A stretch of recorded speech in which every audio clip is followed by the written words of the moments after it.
ہمارے چینل میں خوش آمدید۔ شروع کرتے ہیں آج کی کہانی۔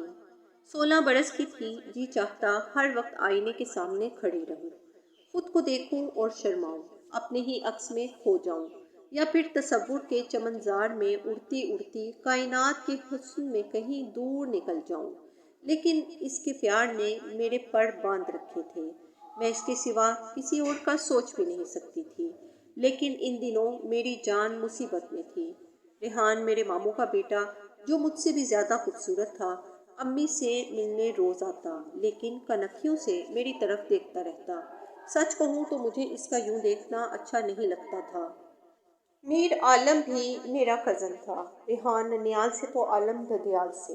وہ بھی ایسے ہی آ کے امی کے پاؤں دباتا، لیکن نظریں اس کی میرا تعقب کرتی۔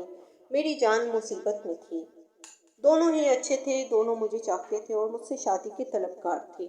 امی مگر کوئی فیصلہ نہیں کر پا رہی تھیں کہ کس کو اپنا داماد منتخب کریں اور کس کو منع کر دیں۔ ریحان کے والدین زیادہ امیر نہ تھے، لیکن ماں سے رشتہ تھا، تبھی ماں چاہتی تھی کہ اسے داماد بنا لیں۔ میر عالم میرے والد کا بھتیجا تھا اور امیر باپ کا بیٹا تھا، ان کا وہ چہیتا بھی تھا۔ ان کے سگے بھائی کا نور چشم حسن میرے ریحان سے بڑھ کر تعلیم میں بھی آگے۔ ایسا رشتہ کون ٹھکراتا ہے؟ میں دونوں سے چھپتی رہتی، زیادہ بات نہ کرتی۔ جب ان میں سے کوئی آتا، میں کچن میں گھس جاتی، امی بلاتی تو بھی سامنے جانے سے کتراتی تھی۔ ایک دن دونوں کی مائیں رشتہ طلب کرنے آ گئیں۔ ریحان کی والدہ صبح کو آئیں تو تائی جی شام کو۔ ایسے موقعوں پر مائیں حواس باختہ ہو جاتی ہیں۔ میری ماں کا بھی کچھ ایسا ہی عالم ہوا۔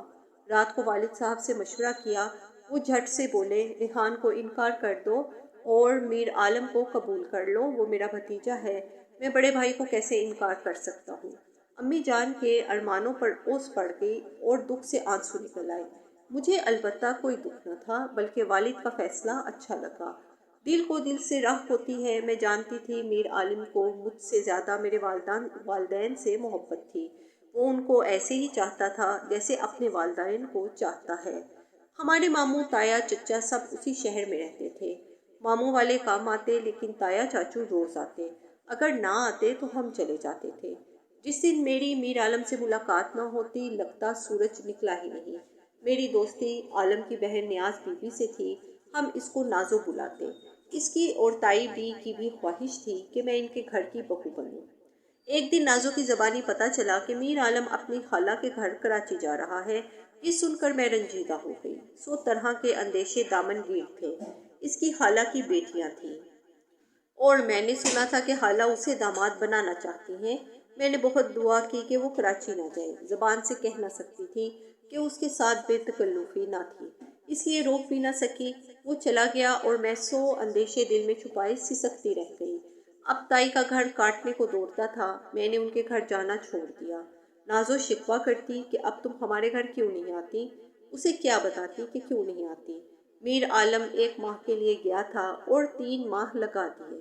نازو بتاتی کہ بھائی وہاں بہت خوش ہے، اس کا دل لگ گیا ہے، تبھی لوٹنے کا نام نہیں لے رہا۔ میں یہ باتیں سنتی تو دل بیٹھ جاتا۔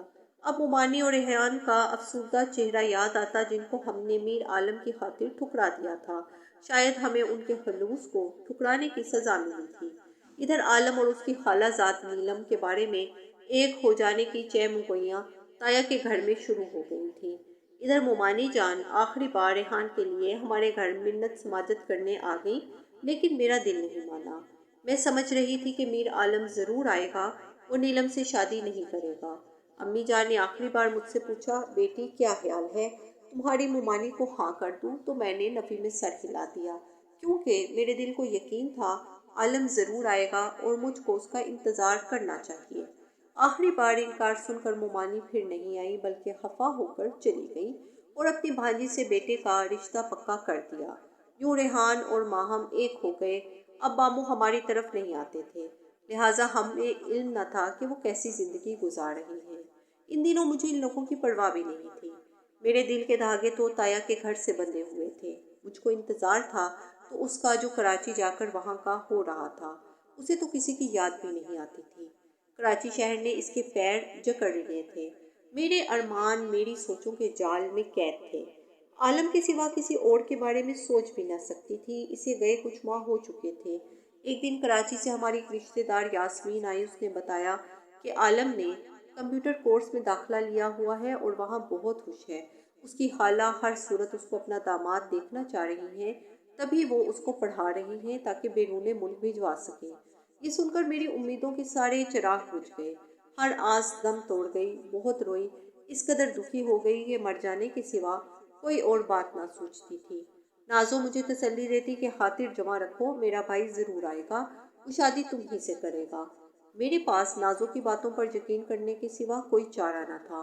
میں نے خود کو کبھی میر عالم سے بات نہ کی، ہم نے کبھی اقرار محبت نہ کیا تھا، تو اب میں نیاز بی بی کی باتوں پر اعتبار کے سوا کر بھی کیا کر سکتی تھی.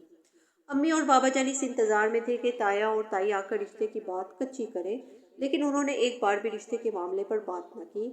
شاید وہ بھی اس کا انتظار کر رہے تھے. 6 ماہ بعد سنا کہ میر عالم آ گیا ہے. میں اس کی ایک جھلک دیکھنے کو بے چین تھی. لگتا تھا کہ وہ کراچی سے آتے ہی ہمارے گھر آئے گا، مجھے پہلے کی طرح کنکھیوں سے دیکھے گا اور کہے گا آج کسی نے ہمیں چائے کا بھی نہیں پوچھا. ایسا کچھ بھی نہ ہوا. وہ ہمارے گھر آیا اور نہ ہی اس نے مجھے کنکھیوں سے دیکھا. میں نے سنا وہ ہماری طرف آنے کا نام نہیں لے رہا. میں نے یہ بھی سنا کہ وہ کہتا ہے کہ کراچی اچھا شہر ہے اور اب میں کراچی ہی میں رہوں گا. میں یہ باتیں سنتی تو دل بیٹھ جاتا. وہ نہ آیا اور میری امیدوں کے تاج محل ڈھہ گئے. روز آنے والا جب یوں اپنے دیدار سے محروم کر دے تو چاہنے والے کے دل پر کیا گزرتی ہے، یہ تو انتظار کی آگ میں جلنے والے ہی بتا سکتے ہیں. میں بہانے سے یاسمین کے گھر گئی. اس کا گھر نازو کے گھر سے ملا ہوا تھا. سوچا وہاں سے چھت پر جا کے دیکھوں، شاید وہ نظر آ جائے. یاسمین نے سمجھ لیا تھا میں کیوں آئی ہوں. وہ مجھے اپنی چھت پر لے گئی. تقدیر مہربان تھی یا حسن اتفاق کہ مجھے سامنے ہی وہ نظر آ گیا. وہ بھی اپنی چھت پر کرسی پر بیٹھا اخبار پڑھ رہا تھا. یہ سردیوں کے دن تھے. اچانک اس کی نظر میری جانب اٹھ گئی. مجھے دیکھتے ہی اس کا چہرہ خوشی سے کھل اٹھا. مجھے اس میں کوئی تبدیلی نظر نہ آئی سوائے اس کے کہ اس کی صحت قابل رشک حد تک اچھی ہو گئی تھی. مجھے دیکھ کر ہاتھ ہلایا. مطلب تھا کہ میں آج کل میں تمہارے گھر بھی آؤں گا. ابھی مصروف ہوں. خدا کی شان، جس کو ایک روز کاٹنا بھی محال لگتا تھا وہ اب اتنا مصروف تھا کہ اپنے چچا کے گھر آنے کے لیے وقت نہیں نکال پا رہا تھا. میں اس کے اس طرز عمل کو کیا سمجھتی. میں خوش تھی مگر ناخوش بھی تھی. بوجھل قدموں سے گھر آ گئی. جو کام کرتی گمسم ہو جاتی، کام کرنا بھول جاتی. سوچتی تھی یہ سب کیا ہے، کیا وہ بدل گیا ہے. اس کا طرز عمل عجیب ہو گیا تھا. اس بات کی تہ میں کوئی بات تو پوشیدہ تھی. اگلے دن وہ ہمارے گھر آیا. مجھے دیکھ کر اشارے سے سلام کیا. میں نے مسکرا کر سر جھکا لیا تھا. وہ حسب معمول امی جان کے سامنے بیٹھ گیا. میں کچن میں اس کے لیے چائے بنانے چلی گئی. سوچنے لگی ہم مشرقی لڑکیاں بھی کیسی بھولی ہوتی ہیں، کسی سے کچھ کہہ سن بھی نہیں سکتی. جس کو دل کا مالک بنایا تھا کاش اس سے ایک سوال کر لیتی کہ عالم سچ سچ بتا دو کہ تم مجھ سے شادی کر رہے ہو. امی سے باتیں کر کے وہ چلا گیا. اسے مجھ سے کچھ کہا نہ سنا. میں بھی اس سے کچھ نہ جان سکی کہ اس کے دل میں کیا ہے. چند دن رہ کر وہ کراچی لوٹ گیا کیونکہ اسے کورس مکمل کرنا تھا. جاتے ہوئے بھی وہ مجھے خدا حافظ کہہ کر نہ گیا. کیسے کہتا، ہمارے خاندان میں رواج ہی نہ تھا. اس بار تو ایسا گیا جیسے وہ میرا سب کچھ ہی مجھ سے چھین کر لے گیا ہے. میرا دل خالی ہو گیا تھا. امی ابو کو بھی اندازہ ہو گیا کہ اس کے والدین نے رشتے کے لیے سرسری پوچھا تھا، کوئی واضح بات نہیں کی تھی. گویا ان کا خیال بدل گیا تھا، ورنہ کوئی تسلی آمیز بات تو کرتے. یقیناً وہ نیلم کو بہو بنانے کے بارے میں سوچ رہے تھے. نازو نے ایک دن بتایا کہ اس کے والدین کراچی جا رہے ہیں. خالہ نے بتایا ہے وہ نیلم کا رشتہ طے کرنا چاہتی ہیں. اگر میری ماں کو نیلم پسند آ گئی تو وہ اس کا رشتہ میر عالم سے لے کر دیں گی. یہ خبر قیامت تھی جو مجھ پر گزر گئی. اس دن میں بالکل مایوس ہو گئی. اس بات کی بھنک امی جان کے کان میں پڑی تو وہ بھی افسوس کرنے لگی کہ یہ کیسی بھول ہم سے ہو گئی. اے کاش کہ میں ہما کا رشتہ اپنے بھانجے ریحان کو دے دیتی تو آج اس طرح لینے کے دینے نہ پڑتے. اب تو وہ بھی ہاتھ سے گیا اور عالم بھی ہاتھ نہ آیا. امی بیمار پڑ گئی. وہ پیلی زرد ہوتی گئی جیسے ہم ان کا کلیجہ کھا لے گا.